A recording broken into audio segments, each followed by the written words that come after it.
Hi, Eleanor. It's really great to see you. How are you? I'm very well, Nick. Thank you. You had a day of composing today. Yes, I had a long day of composing. Yeah, well, it's great. Thank you for sparing the time to talk to us. Oh, not We're at so, all. we're so honoured to have you as our virtual guest in our festival. And I wonder if I could ask you to talk about some of the pieces that we've recorded that people are going to hear. The first piece I'd like you to talk about is called Animal Banter. Why is it called that? It's called Animal Banter because in my imagination, I pictured animals in a farmyard talking to each other and frolicking about and just having conversations if they So could talk. such a gorgeous piece, and I think the rhythmic aspect of it, I have to say, they didn't find it that easy. No, it isn't that easy. This piece has a good injection of my African influence, and so some of the rhythms are quite tricky to get together.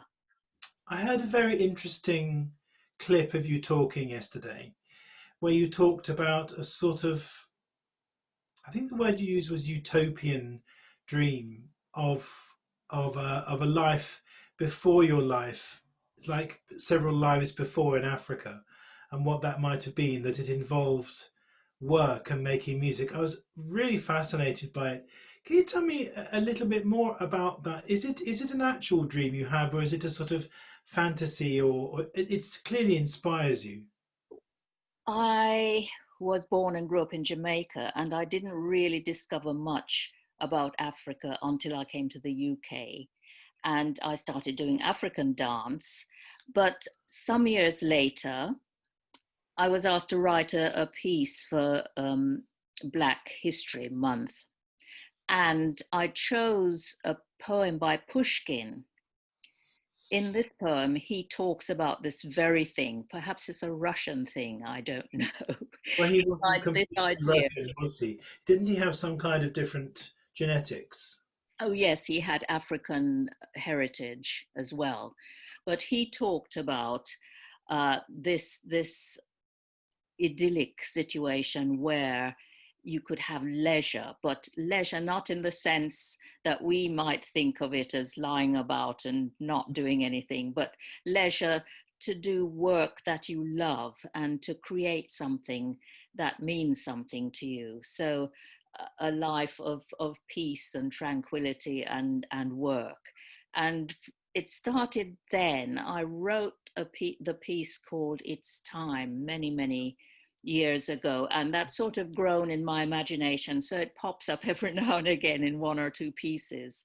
You see, I find this fascinating, and I've only been to Africa once, to Gambia, and I found the way that people dealt with their everyday lives was just so basically happy, and and and even if they were facing trial and tribulation and difficulty, they seemed to do it in a way that was easy. I remember the women talking about how they basically did all the work and the men sit around talking politics all Sounds day. good.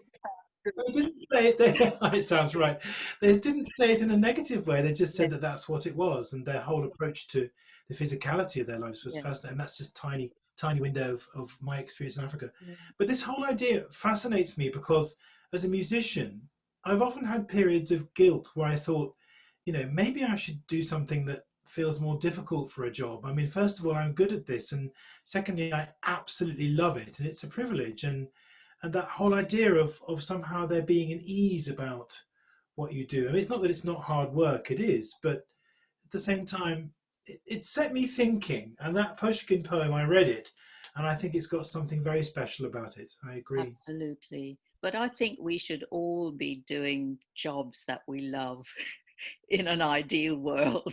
Well, So it's a privilege, isn't it? Yeah. yeah, there's no reason to feel guilty about it. You know, if we're offering something to other people, if we're offering something to the audiences who listen or to others. Yes. It was only occasional fleeting guilt. It very it very soon evaporated. Um, Perhaps we could talk about well, there's if the silver bird could speak. That's a short piece we've got, and we've put that in a concert with Finzi and David Matthews, and we're so looking forward to that. So that's another short piece that has a an educational start in life, doesn't it? Yes, it was commissioned by the ABRSM for grade 8 piano. Right, for grade 8 piano. Wow. Yes, Wow, yeah, I have to get that and learn that because it's a beautiful piece and we loved it.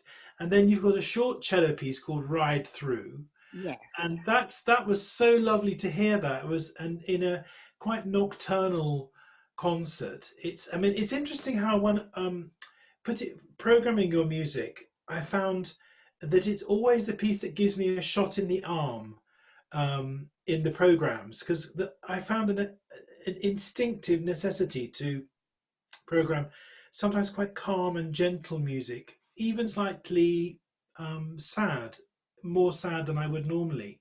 But it was wonderful that I realized that I could keep the programs balanced with your music because of this incredible rhythmic energy in it. And I mean, Ride Through is not a sort of wild ride, is it? It's quite a gentle ride. It is.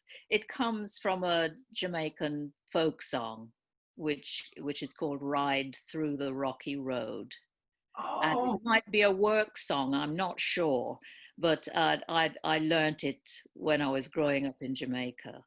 wow. Yes, That's just that's so wonderful to hear. I love that about it. And the piece I'd like to talk to you about in a little bit more depth is Oshakhan, because this has really quite fascinating background to it with dance and a sort of a scenery of other music around it.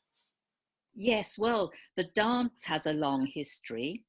I've worked with Robert Cohan for many, many years on and off. And he had choreographed this piece to the Bach Chacon many years ago. Sorry, let's put the light on. It's good to see, isn't it?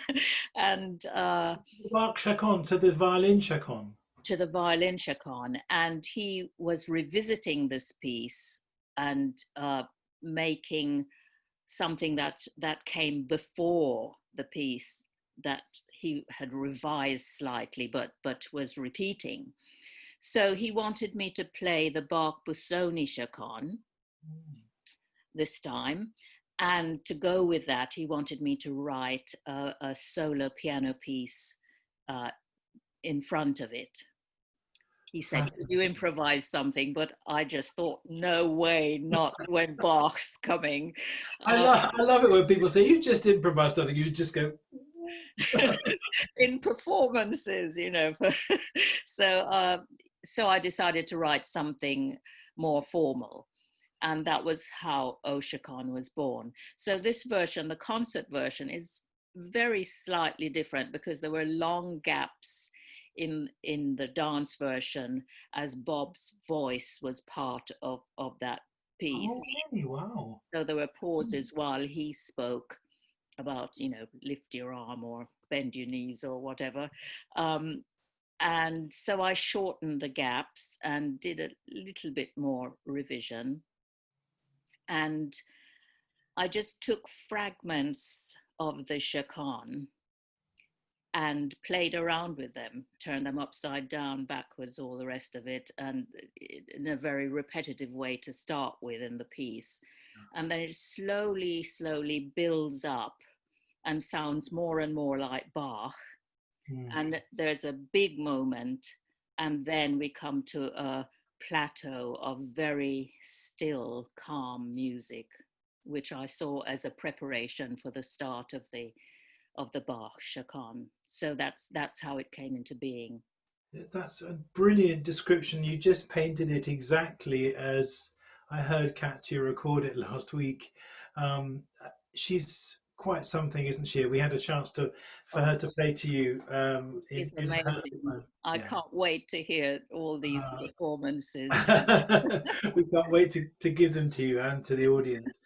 Eleanor, it's just such a joy and to get to know you better and to have you as part of our virtual festival. And as I said in my written introduction, which is on our website, I hope that we can be musical friends for much longer and that things may plan out in the future in some future collaborations. I'm very excited about the idea of that. So we'll try to make it work. Yes, I really hope so too. And it's been a great joy working with you too, Nick. Thank you so much. All Thank right. you. Bye bye now. Bye bye.